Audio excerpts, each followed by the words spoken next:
केले के पेड़ के उत्पन्न होने की कहानी बहुत ही रोचक है, जो कि ऋषि दुर्वासा के क्रोध से जुड़ी हुई है। ऋषि दुर्वासा के क्रोध का परिणाम है केले का पेड़। ऋषि पत्नी कंदली के भस्म होने से उत्पन्न हुआ केला। पूजा व्रत विधान में केले का फल, प्रसाद में केले के पत्ते, पूजा स्थल को सजाने में और केले का पौधा किसी भी स्थान को पूजा स्थल की मान्यता देने के लिए बहुत ही महत्वपूर्ण माना जाता है। आरोग्य की नजर में भी संपूर्ण आहार वाला फल केला है। अध्यात्म की नजर में भी बहुत पवित्र और पूजनीय है। इसके चौड़े पत्तों में श्री हरि का वास माना जाता है, तो जड़ों में महादेव का, जिसे मूल शंकर कहते हैं। कैसे हुआ इसका जन्म, पुराणों में इसकी कथा भी बहुत रोचक है। इसका वर्णन पुराण कथा में मिलता है, जिसका संबंध सबसे क्रोधी ऋषि दुर्वासा से है।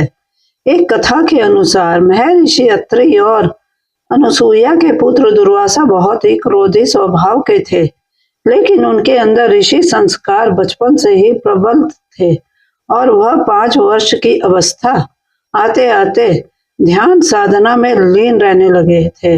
दरअसल दुर्वासा खुद महादेव के क्रुद्ध स्वरूप रुद्र के अंश से उत्पन्न हुए थे। क्रोध ही उनके स्वभाव का मूल था और वह तमाम ज्ञान को पाने के बाद ही इसे नहीं त्याग सके थे।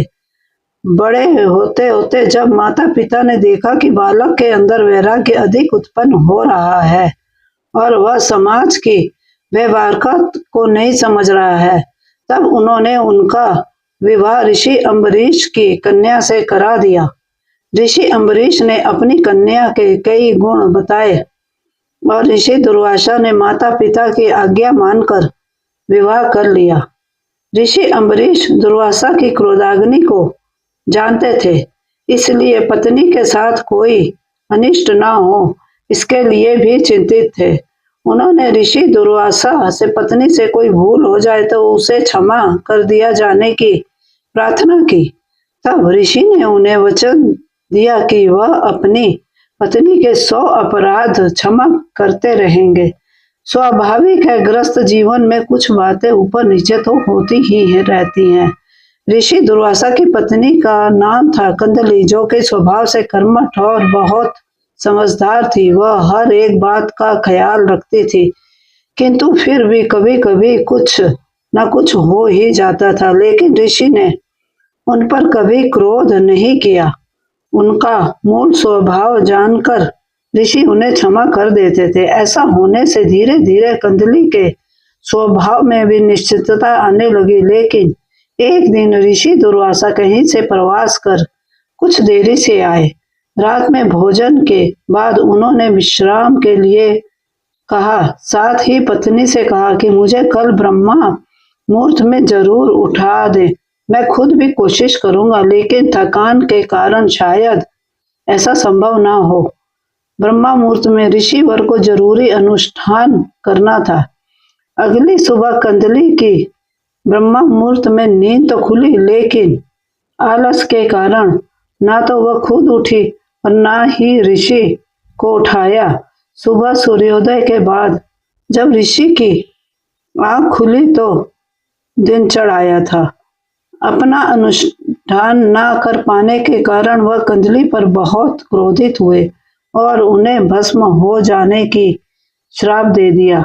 ऋषि के श्राप का तुरंत असर हुआ और देवी कंदली राख बनकर रह गई। ऋषि को भी इस घटना पर बहुत दुख हुआ, लेकिन अनुशासन स्थापित करने के लिए उन्हें ऐसा करना पड़ा। जब कंदली के पिता ऋषि अम्बरीश आए तो अपनी पुत्री को राख बना देखकर बहुत दुखी हुए। तब दुर्वासा ऋषि ने कंदली की राख को पेड़ में बदल दिया और वरदान दिया कि अब से यह हर पूजा व हर अनुष्ठान में इनका प्रयोग होगा। और इस तरह से केले के पेड़ का जन्म हुआ और कंदली फल यानी केले का फल हर पूजा का प्रसाद बन गया। केले के पेड़ का आध्यात्मिक दृष्टि से भी बहुत महत्व है। इसे भगवान विष्णु का स्वरूप माना जाता है। ऋषि दुर्वासा क्रोधी अवश्य थे, किंतु यह उनके प्रेम की पराकाष्ठा ही थी कि देवी कंदली को सदा सदा के लिए अमर कर दिया। जयति जयति जय, पुण्य सनातन संस्कृति जयति जयति जय, पुण्य भारत भूमि सदा सुमंगल जय। जय श्री राम, हर हर महादेव।